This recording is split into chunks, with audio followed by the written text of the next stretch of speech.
नमस्कार।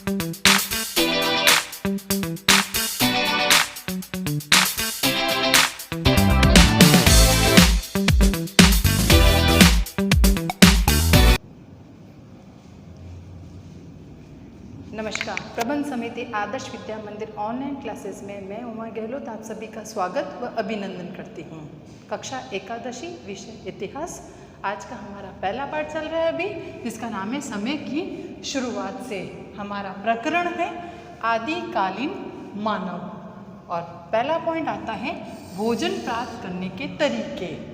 आदिकालीन मानव यानी आदि मानव जो था वो भोजन कैसे प्राप्त करता था, भोजन प्राप्त करने के कौन कौन से तरीके हुआ करते थे। देखिए 3 तरीके बताए गए हैं। पहला संग्रहण यानी आदिकालीन मानव भोजन को इकट्ठा करता था। कौन सा भोजन, जैसे कंद मूल, फल है, बेर है, बीज है, गुठलियाँ हैं। देखिए कौन कौन से, कंद मूल, फल, बेर, गुठलियाँ व बीज इकट्ठा किया करता था और उसे खाया करता था। तो इस प्रकार इन चीज़ों का आदिकालीन मानव संग्रहण करता था। अब हमारा भोजन प्राप्त करने तरीके में सेकंड पॉइंट आता है शिकार करना। आदिकालीन मानव बड़े बड़े जानवरों का प्रारंभ में शिकार नहीं करता था। शुरुआत में बड़े जानवरों का शिकार नहीं करता था, वो छोटे जानवरों का शिकार करता था। अब छोटे जानवर कौन कौन से हैं, देखिए छोटे जानवर आते हैं जैसे चूहा, सांप, छछूंदर और पक्षी। शुरुआत में इन छोटे छोटे जीव जंतुओं का वह शिकार करके खाया करता था। बड़े जानवरों का शिकार करना उसने बाद में सीखा था। अब आता है अपमार्जन। अपमार्जन का मतलब क्या होता है, त्यागी हुई वस्तुओं की सफाई करने से है। जैसे कोई जानवर मरा हुआ है, जैसे मैंने अभी बताया आदिकालीन मानव बड़े जानवरों का शिकार नहीं करता था प्रारंभ में, वो छोटे जानवरों का शिकार करके खाया करता था। तो अपमार्जन का मतलब होता है अगर कोई बड़ा जानवर मरा हुआ है तो उस मरे हुए जानवर को साफ कर देता था। उसकी जो हड्डियों पे मांस लगा हुआ होता था ना, वो तुरंत उसको खा के उस हड्डी को साफ कर दिया करता था। तो अपमार्जन का मतलब होता है त्यागी हुई वस्तुओं की सफाई करने से है। त्यागी हुई वस्तुओं की सफाई से है, वस्तुओं की सफाई से है। अपमार्जन का मतलब है त्यागी हुई वस्तुओं की सफाई से है। इसके अलावा एक और है मछली पकड़ना। अब भोजन प्राप्त करने में मछली पकड़ना भी शामिल है। आदिकालीन मानव मछली पकड़कर भी खाया करता था। इसका उदाहरण कहाँ मिला है, आज से लगभग 35,000 साल पहले यह सबूत मिला है कि आदिकालीन मानव मछली पकड़कर भी खाया करता था। जगह कौन सी है, यूरोप महाद्वीप में दोलनी वेस्तोनाइस नामक एक नदी है। उस नदी के किनारे जो आदिकालीन मानव था वो मछलियाँ पकड़कर खाया करता था। तो मछली पकड़ने का साक्ष्य कब प्राप्त हुआ, आज से लगभग 35,000 वर्ष पूर्व आदिकालीन मानव मछली पकड़कर खाया करता था, जो आज भी खा रहा है। आधुनिक मानव भी खा रहा है और आदिकालीन मानव भी खाया करता था। वापस से देखिए भोजन प्राप्त करने के कितने तरीके थे, 3 तरीके थे। पहला संग्रहण यानी चीज़ों को इकट्ठा करके भोजन प्राप्त करता था। दूसरा शिकार, छोटे छोटे जानवरों का शिकार करके भोजन प्राप्त करता था। तीसरा आता है अपमार्जन और मछली पकड़ना। अपमार्जन यानी बड़े जानवरों का शिकार नहीं करता था, वो बड़े जानवर अगर कोई मरा हुआ मिल जाता था तो उसको पूरा उसकी हड्डियों पर लगा हुआ मांस साफ कर देता था।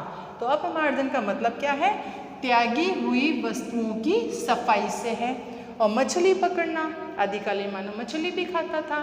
सबूत कहाँ मिला है, आज से लगभग 35,000 वर्ष पहले प्राप्त हुआ है। कहाँ पर, यूरोप महाद्वीप में। कौन सी नदी के किनारे, दोलनी वेस्तोनाइस नदी के किनारे ऐसा सबूत मिला है कि आदिकालीन मानव मछली भी खाया करता था। अब हमारा सेकंड पॉइंट है शिकार का प्रारंभ। आदिकालीन मानव ने शिकार करना कब से प्रारंभ किया? 5 लाख साल पहले और 4 लाख साल पहले उसने शिकार करना प्रारंभ कर दिया था। कब से? आज से लगभग 5 लाख वर्ष पूर्व उसने शिकार करना प्रारंभ कर दिया था। कहाँ किया अभी बताती हूँ मैं आपको।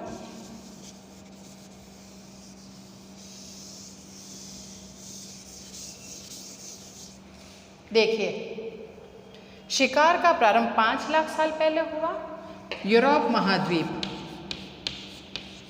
यूरोप महाद्वीप, दक्षिणी इंग्लैंड में, यूरोप महाद्वीप दक्षिणी इंग्लैंड। अब दक्षिणी इंग्लैंड में जगह कौन सी है? Box Grove. जगह कौन सी है? Box Grove.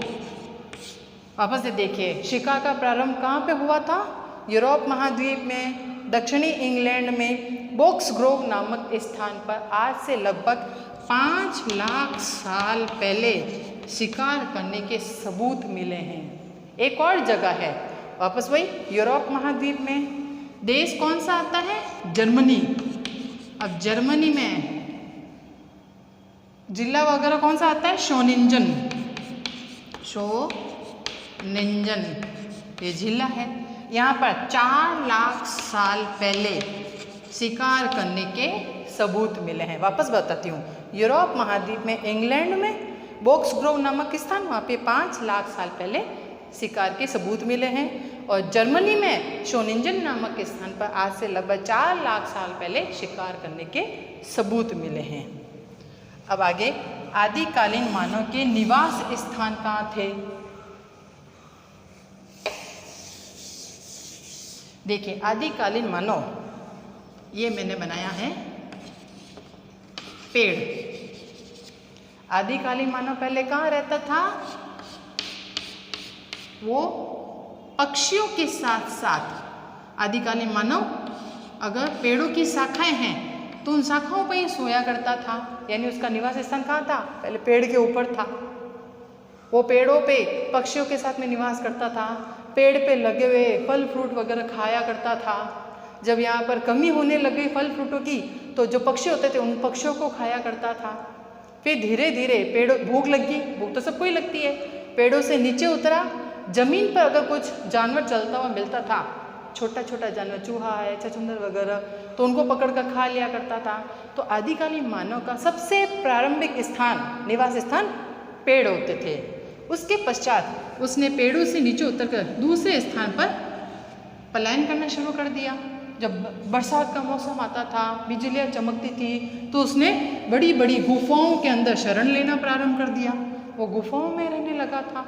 अब गुफाओं के भी कई जगह पे सबूत मिले हैं। सबूत का, फ्रांस में लेजरेट गुफा है, फ्रांस में लेजरेट गुफा। इस लेजरेट गुफा में मछली के जो कांटे होते हैं वो कांटे मिले हैं और कई जानवरों की हड्डियां प्राप्त हुई है। इससे पता चलता है कि आदिकालीन मानव गुफाओं में भी रहता था। धीरे धीरे समय परिवर्तित होता गया। आदिकालीन मानव गुफाओं से बाहर निकला और जहाँ पे नदी बहती है, नदियों के किनारे जाकर वहाँ पर पानी पीने के लिए गया था प्रारंभ में नदी के किनारे। लेकिन नदी के किनारे जल मिला, नदी के किनारे की जलवायु उसे अच्छी लगी, तो उसने नदियों के किनारे छोटी छोटी झोंपड़ी बनाकर रहने लगा, या फिर गोल झोंपड़ी बनाता था, घास फूस की गोल गोल झोंपड़ी बनाकर रहने लगा। तो देखिए, उसके 3 निवास स्थान हुए। पहला पेड़ पर, दूसरा गुफा में, और तीसरा नदी के किनारे छोटी छोटी गोल गोल झोपड़ियाँ बनाकर वो निवास करने लगा था। अब आता है आग जलाना। आदिकालीन मानव ने आग जलाना कैसे सीखा? देखो, एक बार की बात है, जंगल, आदिकालीन मानव तो शुरुआत में जंगलों में ही रहता था। अब जंगल में बहुत सारे पेड़ ही पेड़ हैं, इतने सारे पेड़ हैं, भीषण गर्मी का मौसम। अब ये पेड़ आपस में टकराते गए। होता है ना कि जब इतनी गर्मी, ऊपर से बरसात नहीं हो रही और पेड़ों का आपस में टकराना, पेड़ों के आपस में टकराने से लग गई जंगल में आग। जब आग लग गई तो जंगल की आग को क्या कहते हैं? दावानल। जंगल की आग को क्या कहते हैं? दावानल। जब जंगल में आग लग गई तो आदिकालीन मानव अपनी जान बचाने के लिए जंगल से भागकर ऊंचे ऊंचे जो पहाड़ी इलाके हैं उन पहाड़ी इलाकों पर जाकर वो बैठ गया। जंगल में भीषण आग लगी हुई है। अब जितने भी यहाँ पर जंगली जानवर थे वो उस आग में जलकर मर गए। सारे पेड़ भी जल गए थे, पूरा जंगल खाक हो गया। उन जले हुए जानवरों की जो खुशबू थी वो खुशबू ऊंचे पहाड़ी पर बैठे आदिकालीन मानव के नाक में गई। जब उसने देखा इतनी अच्छी खुशबू आ रही है, ये खुशबू कहाँ से आ रही है? जब आग पूरी बुझ चुकी थी, जंगल पूरा खाक हो चुका था, पहाड़ी से नीचे उतरा और वापस जंगल में उसने प्रवेश किया। जंगल में घुसकर देखा तो ज़्यादातर जंगली जानवर सब मर चुके थे और उस आग में वो जल भुन गए थे। वो एक तरह से खाना कैसे पकाते वैसे पक गए थे। आदिकालीन मानव ने जैसे ये मरा हुआ यहाँ पे जानवर सो रहा है, उस जानवर का छोटा सा टुकड़ा तोड़ा और उसे खाया। उसे बहुत अच्छा लगा। आदिकालीन मानव को लगा कि मैं तो आज तक कच्चा जानवर ही खाता आया हूँ, उसमें वो स्वाद नहीं होता है जो मैंने इस पके हुए जानवर को तोड़कर खाया, इसमें स्वाद है। अब वो फिर विचार करने लगा, ये तो ठीक है। अचानक से आग लग गई। उसे लगा कि मुझे अगर कोई जानवर मिलेगा तो मैं उसे कैसे पका कर खाऊंगा, क्या करूं ऐसा। वो फिर पहाड़ी इलाकों में ऊपर जाकर बैठ गया और विचार करने लगा कि उसको कुछ सूझ ही नहीं रहा था कि मैं आग कैसे लगाऊं। पहाड़ी इलाके पर बैठकर उसे कोई पत्थर मिले पहाड़ी इलाके में। वो यहाँ पहाड़ी पे ऊंचे इलाके में बैठकर 2 पत्थर लिए उसने और पत्थर को पत्थर से मारने लगा, ऐसे ठक ठक ठक ठक ठक ठक करने लगा। अचानक ही आग लग गई। वो डर गया कि ये क्या हुआ, इसमें से चिंगारी निकली और चिंगारी से आग का रूप बन गई। उसने विचार किया ये आग कैसे लगी। फिर देखा कि अरे इस पत्थर में से चिंगारी निकली थी। उसने फिर पास में जो घास फूस होती है उस घास फूस को इकट्ठा किया और फिर 2 पत्थर लेकर और ठक ठक ठक ठक मारने लगा। जैसे इस पत्थर से चिंगारी निकली तो इन झाड़ियों में से जो घास फूस है उसमें आग लग गई। अब आदि मानव को आग जलाना आ गया। उसे लगा कि अब मैं आग जलाकर भोजन बना सकता हूँ और आसानी से भोजन को भी ग्रहण कर सकता हूँ। चलिए हमारा 5वां पॉइंट आता है औजारों का निर्माण। अब आदिकालीन मानव ने औजारों का निर्माण कैसे किया, अभी मैं वो आपको बताऊंगी। देखिए सर्वप्रथम अभी जैसे मैंने बताया आदिकालीन मानव जब भी उसे कुछ सोचना होता था ना तो वो ऊंची पहाड़ी पर जाकर बैठ जाया करता था। उसे लगा कि रोजाना जानवर को नहीं मारा जा सकता है, मैं जानवर पर शिकार कैसे करूं, मुझे कुछ न कुछ तो ऐसी चीज़ की ज़रूरत होगी कि वो चीज़ अगर मेरे हाथ में हो तो मैं तुरंत दूर से ही निशाना लगाकर जानवर को मार सकूं और फिर उसका सेवन कर सकूं, यानी अपना और अपने परिवार का भरण पोषण कर सकूं। तो कैसे जानवर को मारूं? वो ऊंची पहाड़ी पर बैठा बैठा विचार कर रहा था। पहाड़ी इलाकों में चट्टानी इलाके भी होते हैं। आदिकालीन मानव ने देखा कि चट्टानी इलाकों पर यानी जो चट्टान है उनके ऊपर प्रकृति द्वारा प्रदत्त कुछ आकृतियाँ बनी हुई हैं। आदिकालीन मानव को लगा क्यों ना मैं भी इन आकृतियों के जैसे जैसे औजारों का निर्माण कर दूं। तो उन आकृतियों को देखकर ही आदिकालीन मानव ने सबसे पहले किस औजार का निर्माण किया था? उसने पत्थर की चिकनी कुल्हाड़ी, पत्थर की चिकनी कुल्हाड़ी का निर्माण किया।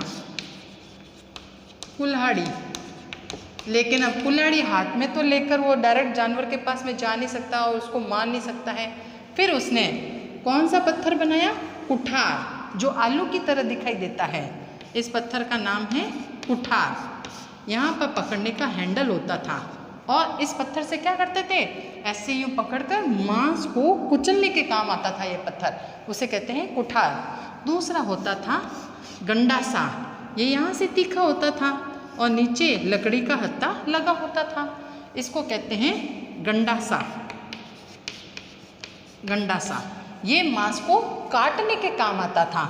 अब आता है एक भाले की नोक के समान, लेकिन यहाँ से तीखी होती थी और इस पे भी लकड़ी का हत्था लगा होता था, इसे कहते थे रूखानी। इसे कहते थे रूखानी, जो डायरेक्ट जानवरों पर निशाना लगाने के काम आता था। ये जानवरों पर निशाना लगाने के काम आता था, ये मांस काटने के काम आता था और ये मांस कुचलने के काम आता था। तो इस प्रकार आदिकालीन मानव ने औजारों का निर्माण किया। उसके पश्चात आदिकालीन मानव ने भाले का निर्माण किया। भाला बड़ा होता था और दूर से ही किसी बड़ा जानवर जैसा हाथी पर उसने निशाना लगाया तो हाथी चिंगाड़ता हुआ धड़ाम से धरती पर गिर पड़ा और तुरंत मर गया। भाले के लगते ही हाथी मर गया। आदिकालीन मानव बड़ा प्रसन्न हुआ। अब ये हाथी इतना बड़ा जानवर है तो आदिकालीन मानव के परिवार के लिए 7 दिन का भोजन हो गया। उसे बहुत अच्छा लगा। उसे लगा कि इन औजारों का निर्माण करके मैं जानवरों का शिकार आसानी से कर सकता हूँ और अपने परिवार का भरण पोषण भी कर सकता हूँ।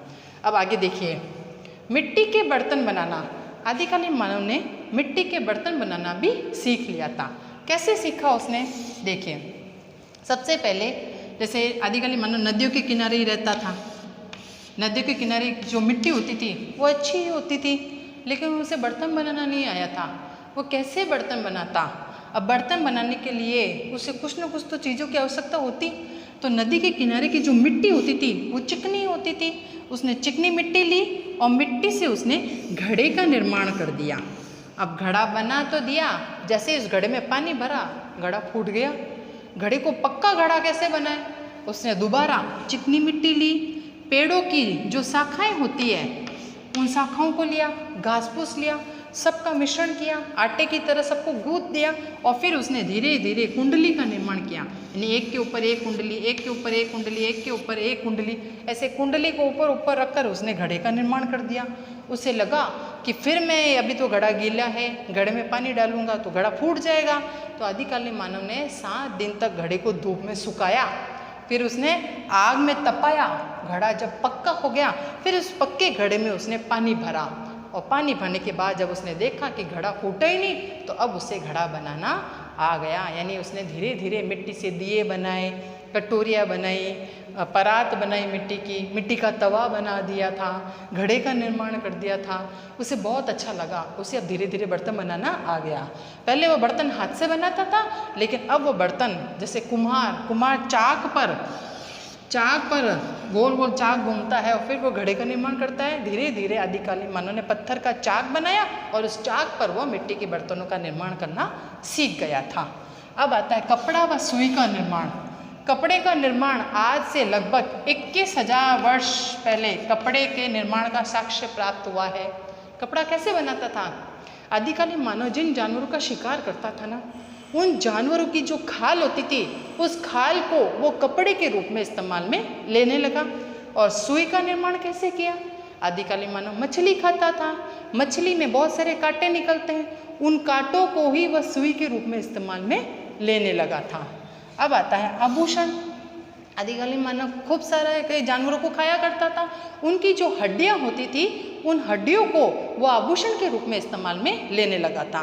उन हड्डियों को वह बहुत सुंदर सुंदर उनके ऊपर नक्काशी करता था। उन हड्डियों को सुंदर सुंदर सजाकर अपने शरीर को सुंदर आभूषणों से सजाया करता था। इस प्रकार हड्डियों द्वारा ही उसने गले का कंठहार है, कानों के कर्णशोभन है और अंगूठियां हैं, पैरों में पायजेब है, अपने शरीर को ऊपर से लेकर यानी सर से लेकर पांव तक वो कैसे हड्डियों के द्वारा ही आभूषण बना कर सजाया करता था। अब आता है कृषि। आदिकालीन मानव नदी के किनारे निवास करता था, तो नदी के किनारे वो खेती भी करता था। अब खेती में भी उसको खेती करने का आइडिया कैसा आया? एक बार खूब जोर से बरसात आई, उसने देखा कि नदियों के किनारे अचानक ही छोटे छोटे पौधे निकल आए हैं। उन पौधों में से जब ये पौधे थोड़े थोड़े बड़े हुए तो उनमें से अनाज भी निकल आए हैं। उसने देखा ये तो खाने के काम आते हैं। अब उसे लगा कि ऐसे तो मैं भी नदी के किनारे खेती कर सकता हूँ, अनाज बो सकता हूँ, फसल उगा सकता हूँ और अनाज से अपने परिवार का भरण पोषण भी कर सकता हूँ। तो ऐसे धीरे धीरे उसने खेती करना सीख लिया। बैल जो होता था वो उसने खेती में हल जोतने के लिए बैलों का इस्तेमाल करना सीख लिया था। गाय को अगन्य माना गया है, यानी गाय का वध निषेध होता था। तो गाय एक दुधारू पशु होती थी, गाय का इस्तेमाल वो दूध पीने के लिए काम में लेने लगा था। अब आता है पशुपालन। पहले पशुओं को मारता था, लेकिन बाद में धीरे धीरे उनका पालन पोषण करना सीख गया था। वह भेड़ है, बकरी है, भैंस है, गाय है, इन सभी पशुओं को पालता, कुत्ते को भी पालता, घोड़े को भी पालता था। धीरे धीरे आदिकालीन मानव ने पशुओं को पालने के साथ साथ उन पशुओं का इस्तेमाल करना सीख गया। जैसे गाय, बकरी, भैंस, इनका तो दूध काम में लेता था। भेड़ से मिलने वाली ऊन को वह सर्दियों में ऊनी वस्त्रों के रूप में इस्तेमाल में लेने लगा। बैल जो होता था वो खेती में हल के रूप में उनका उपयोग में लेने लग गया था। कुत्ता घर की रखवाली करने लगा। इस प्रकार आदिकालीन मानव का जीवन हुआ करता था। धन्यवाद।